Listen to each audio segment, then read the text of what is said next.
up, Long Beach? Welcome back to GazetteSports.com. It's JJ. And Mike. And this Moore League Baseball title fight is brought to you by Naples Rib Company. Second time in 2 months, Blair Field's going to play host to the most anticipated high school pitching matchup in the nation. It's Wilson-Lakewood.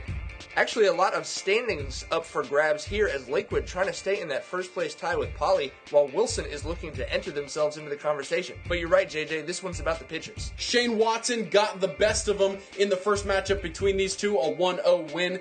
Chase DeYoung trying to get back and get his Bruins, like you said, back in the title hunt. This matchup between Wilson and Lakewood's got so much history. Obviously, the head coaches Andy Hall and Spud O'Neill know this. You know what else we know? These two kids struggle in the early going. Well, they're both such competitors that they get a little bit maybe too jacked up. Sure enough, in the first, Brett Harper walked on a full count, then with one out, steals second. He moves over to third on a fly out, but Watson able to get out of the jam by forcing DeYoung to come up and fly out as well. Now, it's DeYoung's turn to try to survive the first, but he hits J.P. Crawford to lead it off. Talk about putting a rabbit on. That's usually not advisable, as DeYoung knows as well as anybody, but they managed to keep him caged.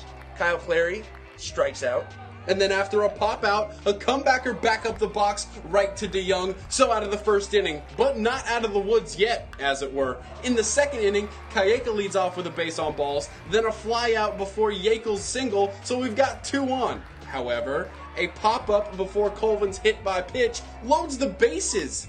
Then he gets J.P. Crawford to pop out. That's no easy feat. Well, it's no easy feat, and it's about as clutch as it comes, because obviously that could have changed the game in a hurry. Then Mike Zidek doing everything that he could in the 4th inning and the 6th inning singles, steals second. In both innings he does that. And then gets stranded at second. In both innings, Watson does that. This is about the time that the two pitchers settled in, and it was a show. We know they can throw hard, but the control of the breaking stuff was just, make it nasty. It was unbelievable stuff from both of these guys. Chase, 10 strikeouts. Yeah, that's pretty nasty. And then Watson, on the other side, he caged the side in the 7th on 14 pitches. He's got 10 strikeouts. We are just getting started here, so buckle up. We go to the bottom of the 7th with 1 out after a Dixon single. Yekel hit by the pitch. So Lakewood, with the winning run on second base, able to close this thing out until Ronka K's on 3 pitches, 3 hard ones from DeYoung, and then he comes right back at Colvin and K's him on 4 pitches. It's 0-0 at the end of the 7th. This game probably destined for extra innings all along. We go to the 9th. That's right, the 9th. Timmy Richards going to Cal State Fullerton, draws a 4-pitch walk right here. These kids have thrown so many pitches. Obviously, the control struggling. Riley Bound trying to bunt.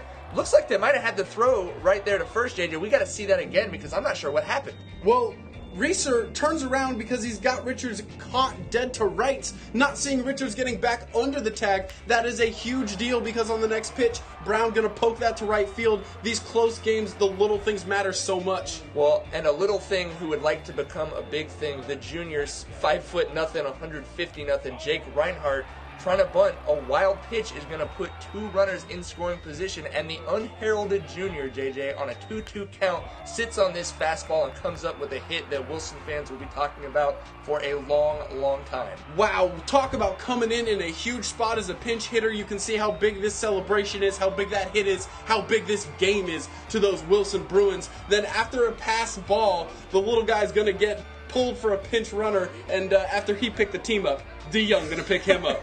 That's how you know you're the little guy on the team, when the pitcher literally picks you up, and then Ryan Emma gonna pad this lead. Nice acrobatic move from the ump right there to get out of the way. It's 3-0 Bruins. That extra run would also be big, because here we go in the 9th inning. DeYoung carrying 120 pitches on his arm and cheddar in his pocket. They normally get him out of the game immediately at 100, but he wouldn't come out of this. He gets the 3-pitch strikeout to lead things off against Kayeka.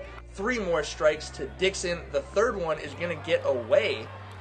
He threw 8 strikes to start the 9th inning, JJ. But we've got a runner on, and that kind of took him off of his tracks. Some high, hard ones ends up walking J.P. Yekel. We've got 2 runners on with just the 1 out. Hall comes out to say, you got 2 more hitters, son. Your pitch count's getting up there. I don't want to see Crawford come to the plate. He falls behind Ronka, but then he comes right back after him, gets 3 straight strikes for the K sit down. That's still high cheese though, showing a little bit of that loss of control. Like you said, up comes pinch hitter Josh Gibson, and again, watch out, about to buzz your tower.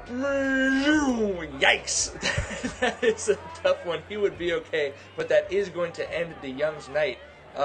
Wow. Yeah, making sure his chin is still actually hinged there. But like you said, that would end DeYoung's night. 8 2/3, 3 hits, no runs, 2 walks, 139 pitches for the senior. A consummate leader, so angry that he's being pulled, but goes over to wish the reliever luck. Junior Kyle Salaya, you want to talk about someone who's trying to come in a big situation. A standing ovation for DeYoung, who said it's been an honor to compete in this rivalry, but wow, this kid, talk about coming in a big situation. Bases loaded, 2 outs. J.P. Crawford at the plate. Not going to get that call, so it's 1-1. Going to come back with a fastball outside again. Crawford going to foul that off. Another fastball. Crawford going to take that deep. That one's going to pull DeYoung out of his seat. Yeah, pulled a lot of people out of their seats. I think they could have sold a lot of Alka-Seltzer on the Bruin fan section over there. Fouls another one off. How close is this? Whoa.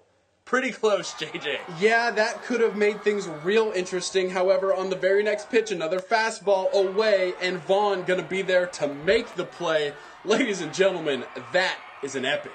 Well, the whole rivalry, JJ, has just seemed like one long epic. 3-2-0. Lakewood and Wilson now in a tie for second place behind Poly. But we got a lot of baseball left to play. We do have a lot of baseball left to play and a lot of baseball left to look back on, the DeYoung-Watson matchup in particular. These two teams have played 4 times. They went with those pitchers on the mound. They went 2-2 in those. Wilson scored 7.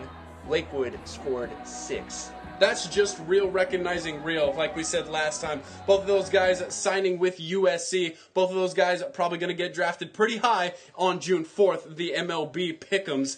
I really can't say enough about how fantastic the crowds have been when these two teams go on, how good these pitchers have been, but really how good the Moore League has been. We've just been getting these games again and again. It's been a thrilling showcase for local athletes and local baseball, and the season rolls on. As we mentioned, that Moore League championship still up for grabs, and it could be that Poly, Lakewood, and Wilson all end up as 3-way champions. You want to follow everything that is local baseball? You're in the right spot. This is GazetteSports.com. We are Long Beach Sports.